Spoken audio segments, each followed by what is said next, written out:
as I went along with this project, now when we first started this, we discussed how poor condition this body was in. It's probably one of two of the worst bodies that I've ever started with ever. And this one was particularly tough because of the way the wood goes on. So I need the frame of the wood to be able to know how to locate the wood, and the entire part of the framing of the wood was just gone, destroyed, rusted. And then with the floor being rusted out and it being run like that, the post had settled, and it just every number was gone. And regenerating all that has been extremely time consuming. I've spent more time in trying to regenerate these numbers and fabricate and install this metal than I have spent on doing the conversion. That's been a cakewalk. I hadn't gotten the dash area, what's going to be a little tense, but it's been a cakewalk compared to all this metal work. Then all the panels we got, with these Woodies being made, the way they were made back in the day, they just weren't exact. So the panels that they make for us to put on here, they were made on I guess a buck or a jig from another one, and it probably wasn't exactly like this one. But I just want to show you how much difference there are in our panels on this Woody as opposed to the one that these were made on for the buck where they were made. So let me give you a closer look of what I'm working with. So like this corner panel, you know, you see where I've cut it in two, and had to cut it down here at the bottom and then shrink this corner and the modification there. But then the top piece here, I've got it overlaid here. It's actually going to set in there in line, which will go that way a little bit more. But over here you can see how much different. I can stick my finger in there.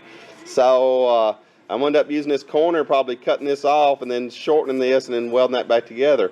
But every piece has been like that. And then I don't know if you can see in there how that does. I'm going to have to go in there and cut all that loose and do that. And then when you look at it this way, it leans uphill, so I've got to get that brought down.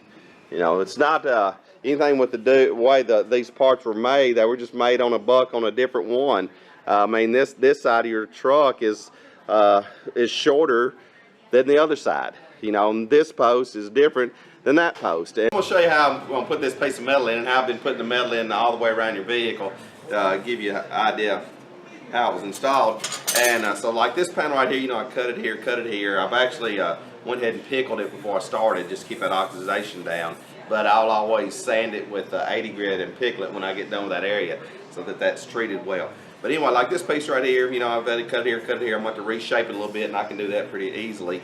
But it's too long. So what I'm going to do is come in here and cut it right down here, right off that 90 right there. If I cut it out in here, I could do that, but that crown's real nice and pretty right there. If I cut it here and you weld down through there, it's going to be like putting it in my shrinker.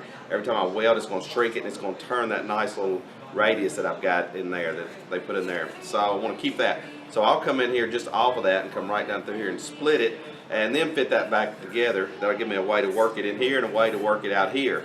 And it'll have a little small gap in between the two panels. Come in here and spot weld it, and then I'll work all that metal in place and then just keep spot welding it and work it all back together. But I'll show you how that's done here in a minute. But first off, I'm going to do a slice right down through here and get this piece loose and fit this end of it to the car. Bruce, now you can see how this is fitting in here. So I've cut it where I've got a little bit of gap all the way around it and got it in its sweet spot. And then I went in here and tack welded and ground those tack welds off. Then I can manipulate that outer surface to where it's an exact perfect plane around there with a hammer and a dolly. And then I'll come back there and fill that in. If it moves a little bit, I can do it again. I'll just sit and plug weld and spot weld that around. And then this end piece, I've got it cut and fit in here, and I'll do the same, but I'm going to work it in last. I'll work this piece all the way around to here pretty good, and then I'll work this piece in at the end. Turned out pretty nice. Now you can see how that looks now. Now I'm done with that. I've got it all sanded and pickled and treated inside and all that. I've got to do a little bit of work right here where it doesn't match up this rear panel just right, and that won't be no problem. And I'll do the other side the same way once I get this panel off. But right now I'm just trying to lay out what I'm going to do with this panel, and I've decided I'm just going to go in here and cut this all the way off of this inner lip, and then get it fastened up there or formed to that, and then I will come back and tack weld it back in place and cut and turn this a little bit. Have to do a little cutting and chopping, but we'll blow right through this. This is easy right here. All right, Bruce, after finishing up this corner right here, I got this panel back installed and saw that this side here is in pretty good shape, but this side here needs to turn just a little bit more, so I had to split that and put a little piece of, a little V piece of metal right down that, and that made that body line look real nice, and this body line look real nice. So now this back piece that doesn't fit the back of that, since we changed the tire and I put that little bit of an arc in there and all that, I'm going to go in here and remove, right down through here is my cutoff tool, and take this lip off of this.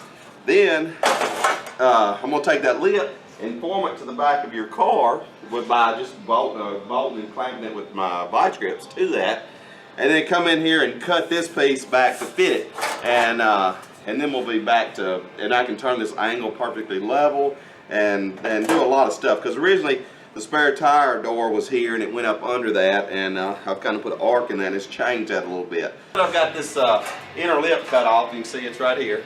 Now I can put this up against here and form it right to the back of your car, and then bolt it in place. Then I'll just take this piece, once I get that in there, and I'll just take and trim and cut it to it, and then tack weld it, and then just weld it solid back again.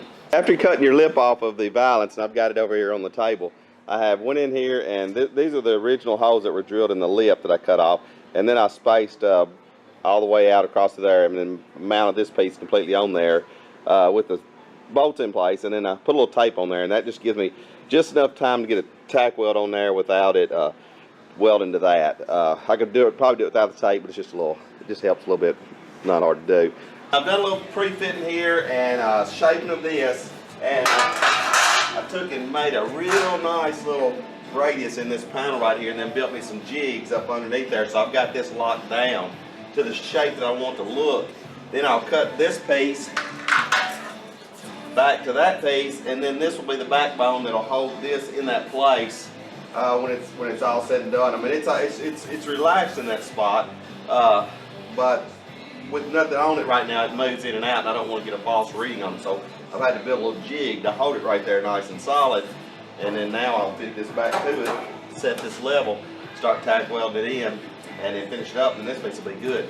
Taking and marking this with my marker, and fitting it and cutting it and fitting it and cutting it, and everything being round, and the plane I have to go on makes this thing very tedious to cut, because when you cut it in one spot, it turns it down or up or whatever, and you just have to keep doing it over and over and over. But I've got it working here pretty good. I've got it set at level, so that now I'll just come in here and I'll tack weld this in place. This thing will be perfectly level. I've already got your vehicle perfectly level. I re-level it every time I move it. I re-level it right on the money, and then work this in, and that's going to be nice. Worked out great. My tape in behind there, let it weld to the lip, to the little flange I've got in there right off the bat. It's level this way, it's level this way, it's level here, it's level there. I've got it, it fits super tight. I mean, it fits exactly perfect. It wraps right around, puts the strength back in this right here.